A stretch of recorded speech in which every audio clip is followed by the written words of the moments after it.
Hello, hello la famille! Aujourd'hui, nous allons terminer notre série sur le calcul littéral.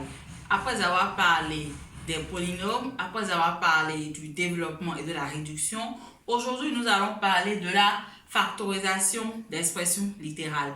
Donc, aujourd'hui, nous allons apprendre à factoriser une expression littérale. Bonjour et bienvenue dans le cours de maths de El Professeur Carré.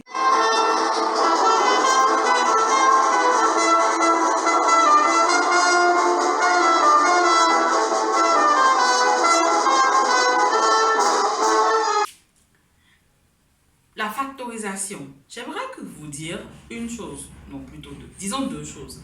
La première, une expression littérale a plusieurs formes. Elle peut se présenter sous la forme d'une somme algébrique de monômes, comme nous avons appelé polynôme, ou elle peut se présenter sous la forme d'un produit de facteurs. Maintenant, factoriser une expression littérale revient à écrire une expression sous forme de produit. Donc, en fait, la factorisation permet de faire ceci. Elle permet de passer de la somme au produit. Vous avez une expression P écrite sous forme de somme. Elle vous permettra d'écrire la même expression sous forme de produit. Donc, peut-être de 10 plus 1 et d'autres choses là. En réalité, c'est ça la factorisation. Factoriser une expression, c'est la transformer en produit de facteur de degré 1. Donc, nous allons voir rapidement les règles de factorisation et nous allons prendre quelques exemples.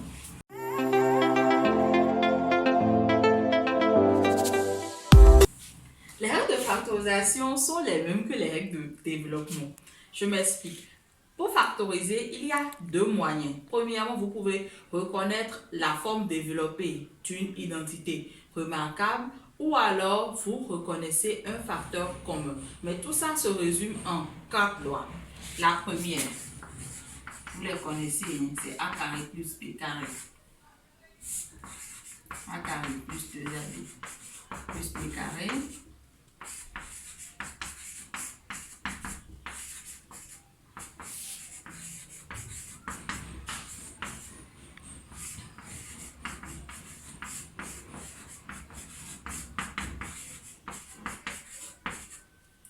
Et enfin,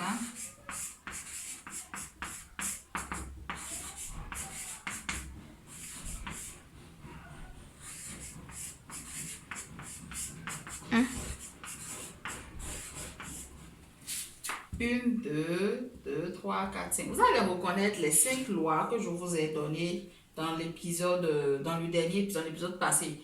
En ce qui concerne les développements, vous allez les reconnaître.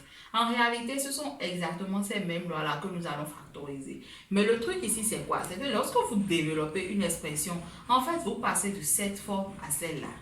Mais quand vous factorisez une expression, vous passez de cette forme à celle-ci. Donc, les lois sont les mêmes. Par exemple, A carré plus B carré, en réalité, c'est A plus B facteur de A plus B. Vous voyez bien qu'il s'agit là d'un produit. Ici, c'est A moins B facteur de A moins B. A moins B au carré. Là, nous avons déjà le produit. Là, nous avons A fois B plus C. Et là, nous avons A fois B moins C. Donc, voilà les 1, 2, 3, 4, 5. Voilà les 5 outils que nous allons utiliser pour la factorisation. Quand les gens parlent de reconnaître le facteur commun, en fait, c'est cette loi-là que nous utilisons quand nous utilisons par exemple le facteur commun. Puisque l'expression va se présenter sous cette forme et vous voyez que ici le A se répète. Donc, nous allons appeler A le facteur commun. Nous allons le mettre en facteur et recopier le reste de l'expression littérale. Tout de suite, nous allons prendre quelques exemples de chaque cas pour que vous puissiez voir comment cela se passe de façon pratique.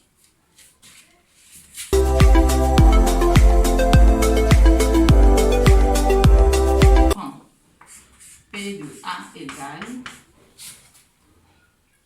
3A carré moins 75.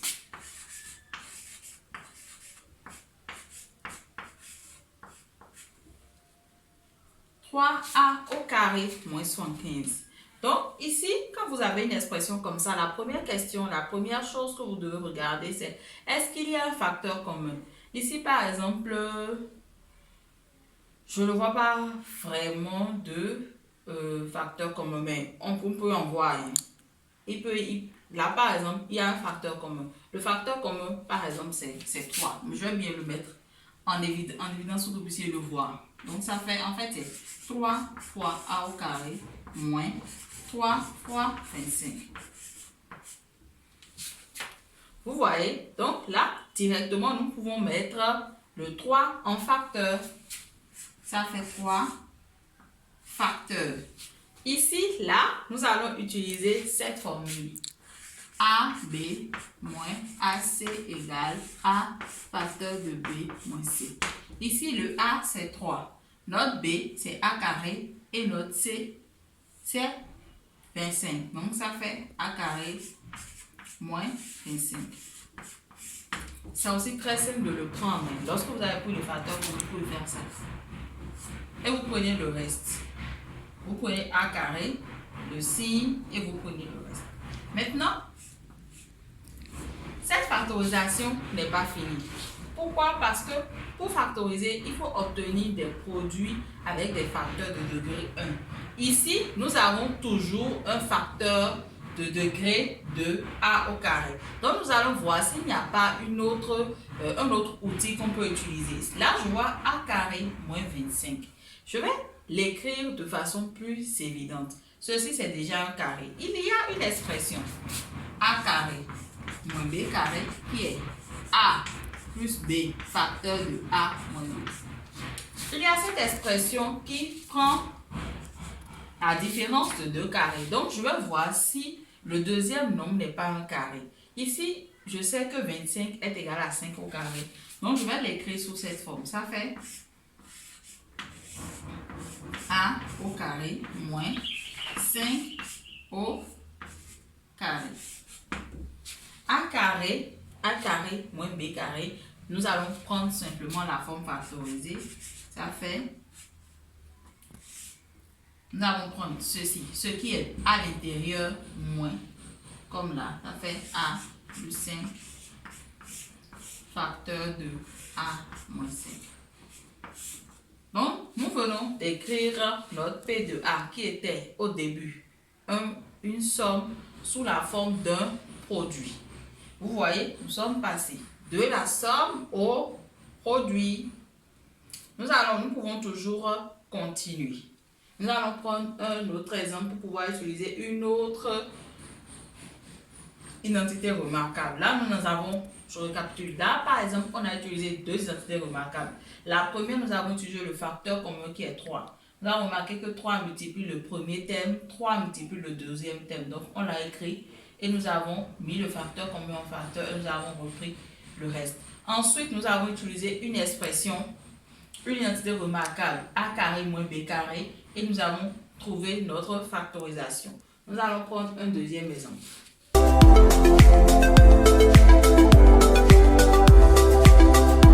Ici, nous avons 3A au carré moins 8A, racine carrée de 3 plus 16. Rapidement, on va voir si nous avons un facteur commun. Est-ce que nous avons deux facteurs? Par exemple, nous avons A ici et A là, mais A n'est pas dans le dernier thème. Nous avons 3, nous avons racine de 3, mais on n'a rien. Donc, on va se demander, ceci ressemble au développement de quelle expression, de quelle identité remarquable? Si nous regardons bien, qu'est-ce que nous pouvons déduire là? Nous pouvons voir que ceci, ce membre-là, ça peut être écrit sous la forme du carré de quelque chose. Ce 16-là aussi, également, c'est le carré de quelque chose. Et si nous mettons 2 en facteur ici, nous pouvons avoir quelque chose d'assez intéressant. Donc, allons-y. Pour écrire tout ça là au carré, nous allons mettre tout ceci sous racine. Donc, nous avons, en fait, ça fait A racine carrée de 3 de tout au carré. C'est A racine carrée de 3 au carré qui donne 3A au carré, puisque racine carrée de 3 au carré donne 3 et A au carré donne A carré. Moins, je mets 2 en facteur fois. Donc ici, il va nous rester 4A racine de 3 plus, ici, ça fait 4 au carré. Tout de suite, nous sommes en train d'aller vers une forme. Nous avons quelque chose, un premier membre au carré, moins 2 facteurs, et enfin, nous avons un troisième membre. Et en plus, le produit ici, là, c'est ce qui est à l'intérieur de la parenthèse, regardez, le premier, et ce qui est à l'intérieur de la parenthèse, le second. Si nous avions nommé ceci, par exemple, un grand A, et ça, un grand B, on aurait dit que ça, c'est grand A carré moins 2A fois B plus B au carré. Cette forme développée-là, en réalité, c'est la forme développée d'une identité remarquable. C'est la forme développée de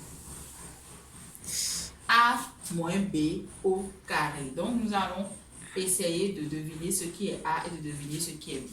En réalité, c'est ceci. A moins B au carré égale A carré moins 2AB plus B au carré. Ici, c'est notre A au carré moins 2A fois B plus B au carré. Nous allons l'écrire.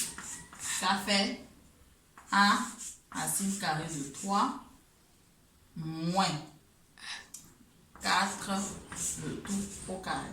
Mais ce n'est pas fini. Il nous faut encore l'écrire sous forme de produit de facteurs. Donc ça fait A racine carrée de 3 moins 4 facteur de A racine carrée de 3 moins 4. Voici la forme factorisée. Comme d'habitude, je dis toujours, l'objectif de la factorisation, c'est quitter la somme pour avoir le produit. Ici, nous avons reconnu la forme d'une identité remarquable. Donc, quand vous ne voyez pas un facteur commun, il faut directement penser à une identité remarquable. Et en général, quand vous regardez bien, vous pouvez voir la forme de l'identité remarquable. Ici, l'identité remarquable dont il s'agit, c'est A moins B, le tout au carré. Nous allons prendre 2 exemples en plus.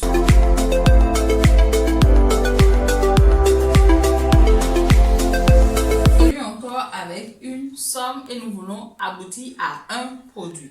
Comme je vous l'ai dit, il faut toujours voir si nous n'avons pas de facteur commun. Ici, par exemple, nous n'avons pas de facteur commun apparent. Ceci est divisé par 5 et la multiple de 5, ça se divise par 8. Donc, il n'y a pas vraiment de facteur commun. Nous allons voir les identités remarquables. Il existe une identité remarquable qui est sous la forme A carré moins B carré. Donc, nous allons voir, est-ce qu'on ne peut pas l'écrire autrement pour qu'on puisse avoir ceci comme étant le carré d'un nombre réel et ça comme étant le carré d'un nombre réel. Pour cela, nous allons prendre 125. 125 en réalité c'est quoi? 125 c'est 5 fois 5 au carré. Donc nous allons d'abord l'écrire comme ça. Ça fait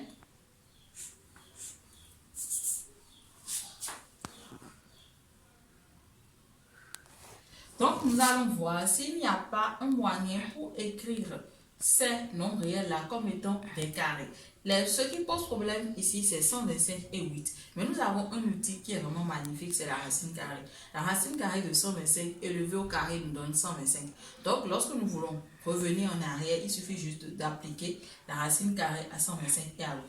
Donc là, nous avons racine carrée de 125. A fois A, le tout au carré. Quand nous élevons tout ceci au carré, ça fait racine carrée de 125 au carré, ce qui donne 125, et A au carré. Nous allons faire la même chose ici, racine carrée de 8 fois B, le tout au carré. Mais ces chiffres-là sont un peu gros. Nous allons voir un peu ce que racine carrée de 125 donne.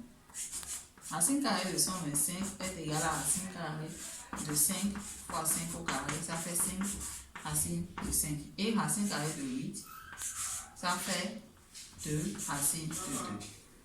On va écrire racine carrée de 125 est égale à 5 racine de 5 fois A. On va l'écrire comme ça, A, 5 racine de 5. Et là, B fois 2 racine de 2 tout carré. Bon, on va l'écrire de façon plus élégante. De façon plus élégante, en fait, on va écrire 5A racine de 5 moins 2b racine de 2 au carré. Là, c'est toujours le même nombre. Nous avons fait quelques opérations pour rendre le résultat un peu plus élégant. Donc, nous allons maintenant factoriser. Nous avons a carré moins b carré. Ça fait a plus b facteur de a moins b. Donc, notre a ici, c'est 5a racine de 5 plus 2b racine de 2 facteur de 5a racine de 5 moins 2b racine de 2. Nous allons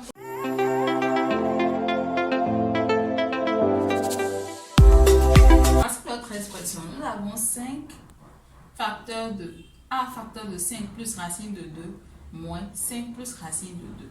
Chaque fois, je demande est-ce qu'on a un facteur commun. Ici, par exemple, on a un facteur commun. En fait, quand on parle de facteur commun, c'est d'observer est-ce que dans la somme, il y a un terme qui revient. Est-ce qu'il y a un nombre qui revient, qui multiplie tout le monde. Quand ce nombre-là multiplie tout le monde, on dit que c'est un facteur commun. Donc, ici, le nombre qui multiplie chaque terme, ici, c'est 5 plus racine de 2. Donc, nous allons d'abord prendre 5 plus racine de 2. Chaque fois que vous le prenez, vous pouvez le souligner pour montrer que vous l'avez déjà pris. Comme nous avons déjà pris 5 plus racine de 2, on ouvre les crochets dans le premier terme de notre somme. C'est a fois 5 plus racine de 2. Qu'est-ce qu'il reste? Il reste a plus a. Donc, nous allons prendre a. Ensuite, quand nous entrons dans le deuxième terme de notre somme, qui est moins 5 plus racine de 2, nous avons déjà pris 5 plus racine de 2. Qu'est-ce qu'il reste? Il reste ici, il reste moins 1. Parce que moins 5 plus racine de 2, en réalité, c'est moins 1 fois 5 plus racine de 2. Donc, nous avons moins 1. Donc, nous avons fini notre factorisation. Le P de A ici est égal à 5 plus racine de 2 facteur de a moins 1. Nous sommes à la fin de cette vidéo. J'espère sincèrement qu'elle vous a aidé. J'ai essayé de prendre des exemples vraiment terre à terre, des applications directes du coup pour vous montrer le principe. Le principe est très simple. Il s'agit de quitter la somme pour aller au produit. Et pour suivre cette route, nous avons des outils que sont les identités remarquables ou le facteur commun. Donc, à chaque fois que vous avez une expression factorisée, vous vous demandez est-ce qu'il y a un facteur commun. S'il y a un facteur commun, vous le prenez et vous reportez le reste des termes de chaque terme, le reste des composants de chaque thème. Ou sinon, si c'est une identité remarquable, eh bien vous l'écrivez de sorte à bien mettre en évidence les nombres utilisés. Et là, après, c'est plutôt simple. Vous écrivez juste identité et vous continuez avec sa forme factorisée. Nous avons fini pour aujourd'hui. J'espère sincèrement que cette vidéo vous aura plu. Si vous avez des questions, des suggestions, des apports, n'hésitez pas à me les faire parvenir. Comme d'habitude, mes réseaux sociaux vont s'afficher quelque part sur l'écran. Et merci à vous.